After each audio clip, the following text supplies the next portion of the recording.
Praise the Lord. Me pastor KP. Sonawane, life foundation ministry या बावडा या ठिकाणी आम्ही सेवा करत आहोत. आणि आज देवाचं वचन सांगण्यासाठी मला या ठिकाणी रोफे चॅनलनी संधी दिली, याबद्दल मी देवाला धन्यवाद देतो. रोफे चॅनलचे आम्ही आभार मानतो आणि सर्व टीमला आम्ही धन्यवाद देतो. यावेळेस आपण देवाच्या वचनाकडे जाऊया. आजचा विशेष संदेश जो आहे तो आपला ख्रिसमससाठी संदेश आहे, नाताळासाठी संदेश आहे. आणि त्यासाठी आपण देवाचं वचन वाचूया. लोककुश वर्तमान याचा 2रा अध्याय, याचं 9 ते 10 वचन आपण वाचूया. 9 आणि 10 वचन आपण वाचूया. तेव्हा प्रभूचा दूत त्यांच्याजवळ उभा राहिला. प्रभूचे तेज त्यांच्या भोवती प्रकाशले आणि त्यांना मोठी भीती वाटली. तेव्हा देवदूत त्यांना म्हणाला, भिवू नका. कारण पहा, जो मोठा आनंद सर्व जगास होणार आहे त्याची सुवार्ता मी तुम्हाला सांगतो. देवा वाचलेली वचन आपल्यासाठी आशीर्वादाची करो. देवाच्या वचनामध्ये आपण वाचलं आहे की येशू ख्रिस्ताच्या जन्मा अगोदर जे भविष्य केलेलं आहे, येशू ख्रिस्त येण्याच्या अगोदर 700 वर्ष अगोदर हे भविष्यवाणी झालेलं आहे. आणि ती भविष्यवाणी देवदूत सांगत आहे, मेंढपाळांना सांगत आहे. आणि मेंढपाळ रात्रीच्या त्याच परिसरामध्ये मेंढपाळ रात्रीच्या आपले कळप राखत असताना प्रभूचा दूत त्यांच्या भोवती प्रकाशला. प्रभूचा दूत त्यांच्या भोवती उभा राहिला आणि त्याचे तेज त्यांच्या भोवती प्रकाशले आणि त्यांना मोठी भीती वाटली. आज आपण यावेळेस मोठ्या आनंदाविषयी पाहणार आहोत की जो मोठा आनंद सर्व जगाला होणार आहे त्याचं शुभवर्तमान, त्याची सुवार्ता मी तुम्हाला सांगत आहे. ती ही की तुमच्यासाठी आज दाविदाच्या गावात तारणारा जन्मला आहे. आणि हा तारणारा प्रभू येशू ख्रिस्त आहे. हा तारणारा जो आहे तो आमच्यासाठी त्या भूतलावरती 2000 वर्षापूर्वी आलेला आहे. आणि तो तारणारा आज आपल्यासाठी एक नवीन जीवन घेऊन आलेलं आहे. आणि म्हणून आपण त्याविषयी थोडीशी विचारपूस करूया, माहिती करूया की आमच्यासाठी देवाची ही योजना का झाली. देवाने ही मानवाला तारण्याची योजना केली की मानव जो आहे तो देवापासून दूर गेला होता, पण देवाची इच्छा आहे की कोणाचाही नाश होऊ नये. प्रभू येशू ख्रिस्ताची, परमेश्वराची इच्छा आहे की कोणाचाही नाश होऊ नये, तर सर्वांचं तारण व्हावं, सर्वांना सार्वकालिक जीवन मिळावं. ही परमेश्वराची योजना आहे, परमेश्वराची इच्छा आहे. आणि म्हणून त्याच परिसरामध्ये एक पहिली गोष्ट घडली की त्याच परिसरामध्ये रात्रीच्या वेळी मेंढपाळ आपले कळप राखत होते. मेंढपाळ आपले कळप राखत होते. कधी राखत होते? रात्रीच्या वेळी राखत होते. आणि जो मेंढपाळ आहे, जो आपलं कळप राखतो रात्रीच्या वेळेस, त्यांच्या संगती परमेश्वर बोलतो. देवाचा दूत त्यांच्या भोवती प्रकाशला, देवाचा प्रकाश त्यांच्या भोवती प्रकाशला, देवाचा दूत त्यांच्या संगती बोलू लागला. आणि तो सांगत आहे की त्यांना जरी भीती वाटली तरी तो सांगत आहे की देवदूत त्यांना म्हणाला, भिवू नका. कारण पहा, जो मोठा आनंद सर्व लोकांस होणार आहे त्याची सुवार्ता मी तुम्हाला सांगतो. मोठा आनंद. आणि हा जो मोठा आनंद आहे ख्रिस्ताच्या जन्माचा आनंद आहे, ख्रिस्त जगामध्ये आलेलाच आनंद आहे. आणि त्यामुळं आम्ही काय करत आहोत? नाताळ साजरा करत आहोत, नाताळ सण साजरा करत आहोत. आणि म्हणून जरी त्याची तारीख फिक्स नाही की ह्या जन्मास आला किंवा ह्या तारखेला असं नाही, परंतु तो जन्मास आला हे महत्त्वाचं आहे. येशू ख्रिस्त या जगामध्ये आला पाप्यांसाठी, हे महत्त्वाचं आहे. आणि त्याने जन्म घेतला आणि त्या भूतलावरती तो वाढत असताना त्याच्या अगोदर ज्या घटना घडल्या त्या आपण पाहणार आहोत. कुमारी मरियेच्या उदरी त्याचा जन्म झाला. कुमारी मरियेच्या उदरी त्याचा जन्म झाला.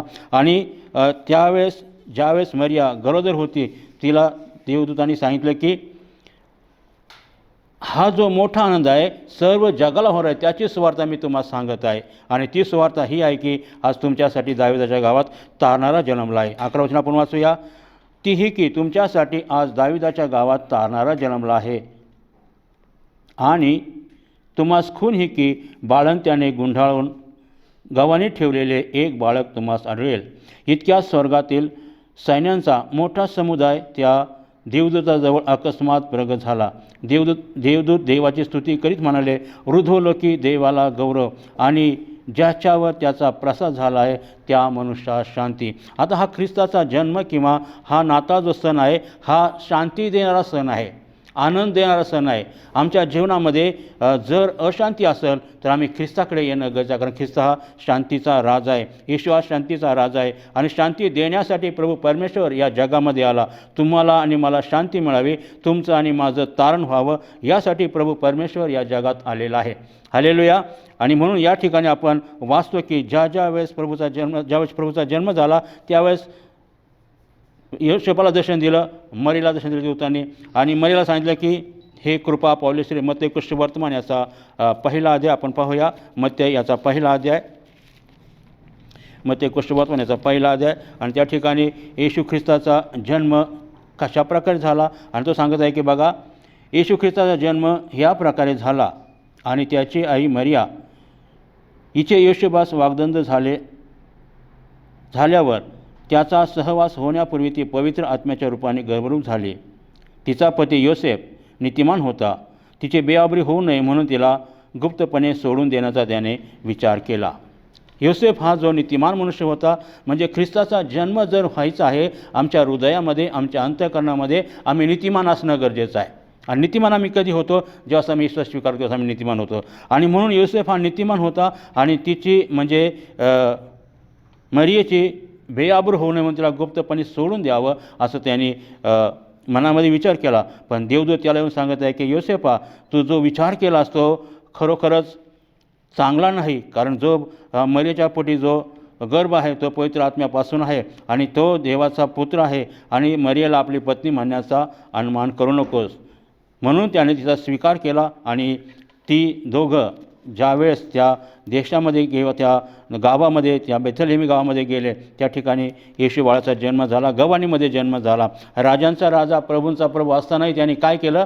तुमच्या आणि माझ्यासाठी गवानीमध्ये जन्म घेतला. तो एखाद्या राजवाड्यामध्ये येऊ शकत होता, एखाद्या राजाच्या घरामध्ये येऊ शकत होता, परंतु तो तुमच्या आणि माझ्यासाठी मानव होऊन अगदी गरीब होऊन झाला आणि तो आमच्यासाठी त्या जगामध्ये आलेला आहे. आणि म्हणून त्याच्यावरती आम्ही विश्वास ठेवणं गरजेचं आहे. ख्रिसमस हा सण असा आहे की आम्ही आनंद करायचा आहे आणि मोठा आनंद करायचा आहे. आणि जेव्हा आम्ही आनंद करतो त्यावेळेस प्रभू परमेश्वर आमच्यासाठी अधिक अद्भुत कार्य करतो. आणि म्हणून या ठिकाणी मेंढपाळांनी आनंद केला. बघा, आपण लोकशुभवर्तमानाच्यामध्ये वाचलं की पाहूया आपण पुन्हा एकदा लोकशुभवर्तमानाचा दुसरा अध्याय, लोक 2.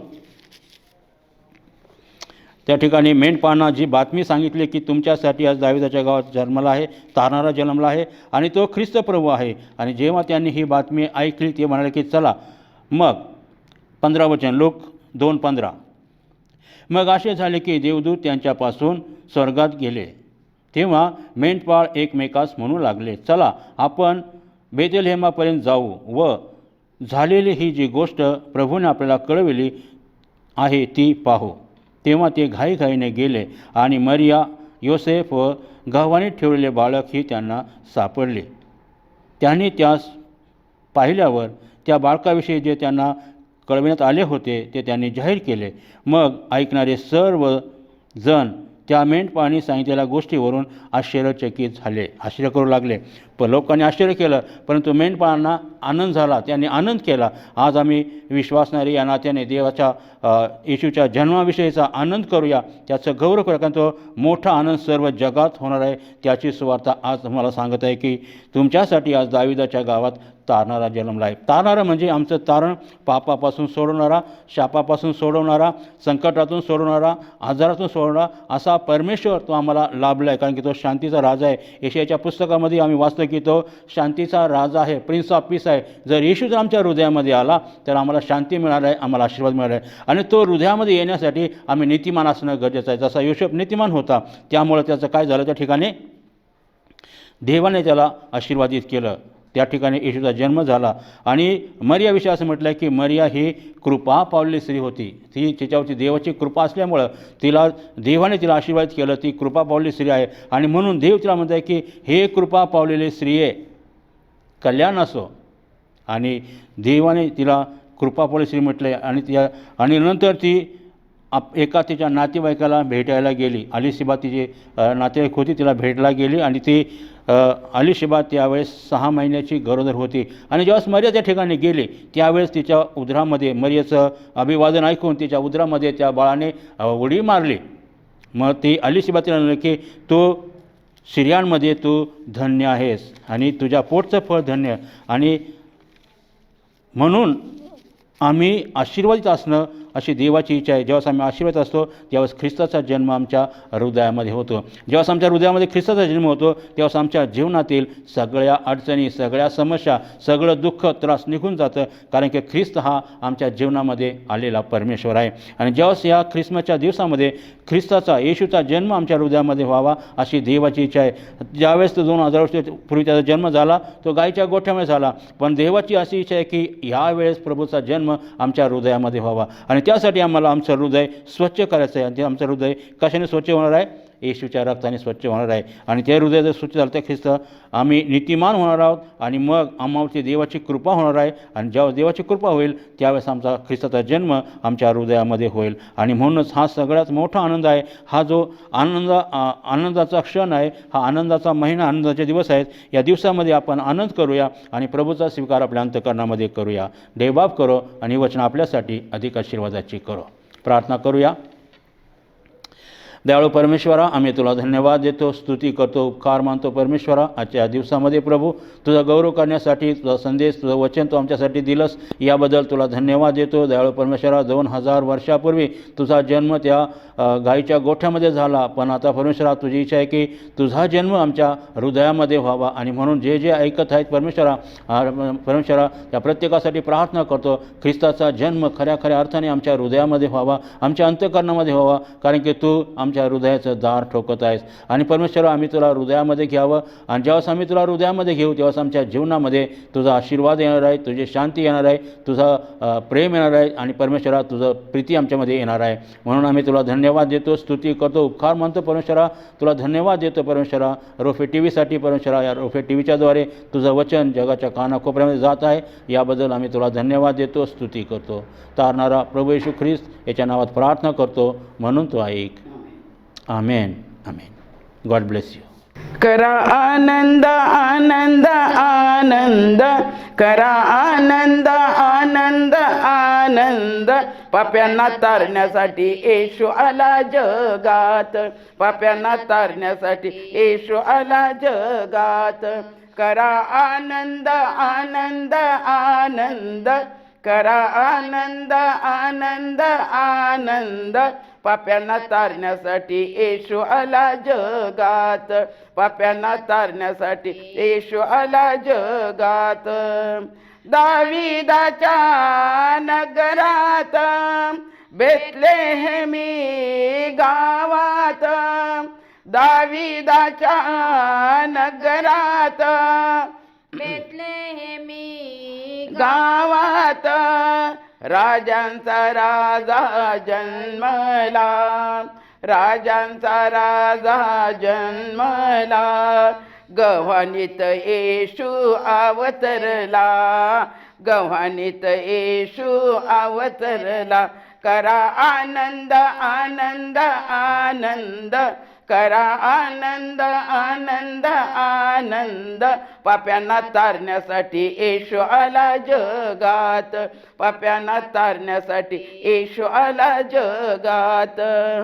नभी दूतांचा थवा जमला, नभी दूतांचा थवा जमला. आनंदाने गाऊ लागला, आनंदाने गाऊ लागला. स्वर्ग पृथ्वीवर आनंद झाला, स्वर्ग पृथ्वीवर आनंद झाला. जगाचा तारणारा जन्मला, जगाचा तारणारा जन्मला. करा आनंद आनंद आनंद, करा आनंद आनंद आनंद. पाप्यांना तारण्यासाठी येशू आला जगात, पाप्यांना तारण्यासाठी येशू आला जगात. आनंदाने टाळ्या वाजवूया, आनंदाने टाळ्या वाजवूया. नाचून गाऊन आनंद करूया, नाचून गाऊन आनंद करूया. जय घोष करी सामोऱ्या जाऊया, जय घोष करी सामोऱ्या जाऊया. उच्च स्वराने आपण गाऊया, उच्च स्वराने आपण गाऊया. करा आनंद आनंद आनंद, करा आनंद आनंद आनंद. पाप्यांना तारण्यासाठी येशू आला जगात, पाप्यांना तारण्यासाठी येशू आला जगात. आनंदी आनंद आपण करूया, आनंदी आनंद आपण करूया. सर्व जगाला आपण सांगूया, सर्व जगाला आपण सांगूया, पावित्र्याने हृदय सजूया, पावित्र्याने हृदय सजूया, हृदयात येशू ख्रिस्ताला घेऊया, हृदयात येशू ख्रिस्ताला घेऊया. करा आनंद आनंद आनंद, करा आनंद आनंद आनंद, पाप्यांना तारण्यासाठी येशू आला जगात, पाप्यांना तारण्यासाठी येशू आला जगात.